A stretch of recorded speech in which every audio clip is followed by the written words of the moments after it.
નમસ્કાર, જીએસટીવીમાં આપનું સ્વાગત છે। હું છું ભદ્રેશ। ન્યૂઝ નેશન પર નજર કરતા પહેલા દેશ વિદેશના વિસ્તૃત સમાચાર જોઈએ અમારી એઆઈ આસ્થા એન્કર આસ્થા સાથે।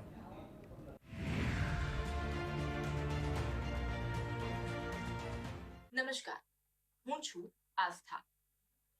આજની મહત્વની ખબરો પર નજર કરીએ। રાજ્યસભામાં પૈસાનું બંડલ મળવાને મામલે હંગામો થયો હતો। રાજ્યસભાના અધ્યક્ષ જગદીપ ધનખડે આ વાત બાબતે જણાવ્યું હતું કે ગુરુવારે રાજ્યસભા સમાપ્ત થયા બાદ નિયમ મુજબ ચેકિંગ કરવામાં આવી રહ્યું હતું। તે સમયે બેન્ચ નંબર 222 કે જે અભિષેક મેનુ સિંઘવીની છે, તેમની બેન્ચ નીચેથી પૈસાનું બંડલ મળી આવ્યું હતું। રાજ્યસભામાંથી પૈસાનું બંડલ મળી આવતા આ મામલે કેન્દ્રીય મંત્રી જેપી નડ્ડા દ્વારા વિરોધ નોંધવામાં આવ્યો હતો। તેમણે કહ્યું હતું કે પક્ષ વિપક્ષથી ઉપર ઉઠીને તપાસ કરાવી જોઈએ। તેમણે કહ્યું કે આ ઘટના સંસદની ગરિમા પર પ્રહાર છે। ટેબલ નીચેથી નોટો મળવા મામલે કોંગ્રેસના સાંસદ અભિષેક મેનુ સિંઘવીએ પ્રતિક્રિયા આપતા ઘટનાને ગંભીર ગણાવી હતી। તેમણે કહ્યું હતું કે ગઈકાલે હું રાજ્યસભામાં ફક્ત 3 મિનિટ બેઠો હતો, બાકી 30 મિનિટ હું કેન્ટીનમાં બેઠો હતો। હું રાજ્યસભામાં 500ની નોટ લઈને જાઉં છું। આ ઘટનાને સુરક્ષા પર ગંભીર સવાલ ઉઠાવ્યા છે। પડતર માંગોને લઈને દેશભરના ખેડૂતોએ વધુ એક વખત આંદોલન ચલાવ્યું છે।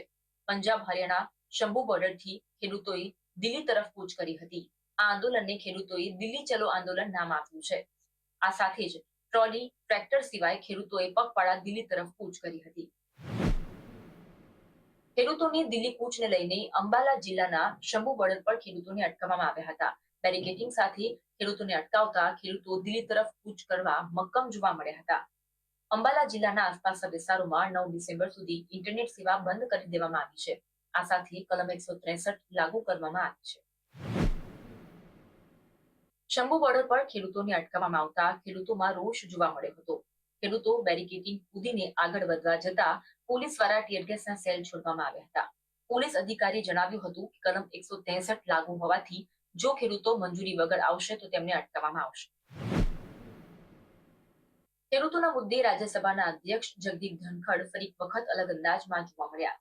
તેમણે શિવરાજસિંહ માટે કંઈક એવું કહ્યું કે સૌ કોઈ ચોંકી ઉઠ્યા। શિવરાજસિંહ ચૌહાણ બોલવા માટે ઉભા થાય તે પહેલા જ તેમણે કહ્યું, મને ખાતરી છે કે જેમની ઓળખ દેશના લાડલા તરીકે હોય તે જ ખેડૂતોનો લાડલો બનશે। ઉત્તર પ્રદેશના સંભલમાં હિંસા બાદ બીજો શુક્રવાર હતો, જેને લઈને પોલીસ દ્વારા ચુસ્ત બંદોબસ્ત ગોઠવવામાં આવ્યો હતો। તો બીજી તરફ બાબરી મસ્જિદ વિધ્વંસની વર્ષીને લઈને ચુસ્ત પોલીસ બંદોબસ્ત ગોઠવાયો હતો। આ સાથે 12 જિલ્લા એલર્ટ પર છે। ઉત્તર પ્રદેશના અલગ અલગ વિસ્તારોમાં ચુસ્ત પોલીસ બંદોબસ્ત ગોઠવવામાં આવ્યો હતો। ઉત્તર પ્રદેશના ઝાંસી મિર્ઝાપુર હાઈવે પર ગમખ્વાર અકસ્માત સર્જાયો હતો। બોલેરો અને ટ્રક વચ્ચે અકસ્માત સર્જાતા 6 લોકોના ઘટનાસ્થળે મૃત્યુ થયા હતા। મળતી માહિતી મુજબ બોલેરોમાં 11 મુસાફરો સવાર હતા, જેમાંથી 6 લોકોના મોત થયા હતા। દિલ્હી વિધાનસભા ચૂંટણી પહેલા આમ આદમી પાર્ટીના રાષ્ટ્રીય સંયોજક અરવિંદ કેજરીવાલે ભાજપ પર ગંભીર આરોપ લગાવ્યો। દિલ્હી મતદાર યાદીમાંથી આમ આદમી પાર્ટીના મોટી સંખ્યામાં મતદારોના નામ હટાવવામાં આવ્યા હોવાનો આરોપ લગાવ્યો હતો। એક પ્રેસ કોન્ફરન્સ સંબોધી અરવિંદ કેજરીવાલે આ આરોપ લગાવ્યો હતો। આભાર। આવી જ ખબરો સાથે ફરી મળીશું આવતીકાલે રાત્રે 9 વાગે એઆઈ એન્કર આસ્થા સાથે।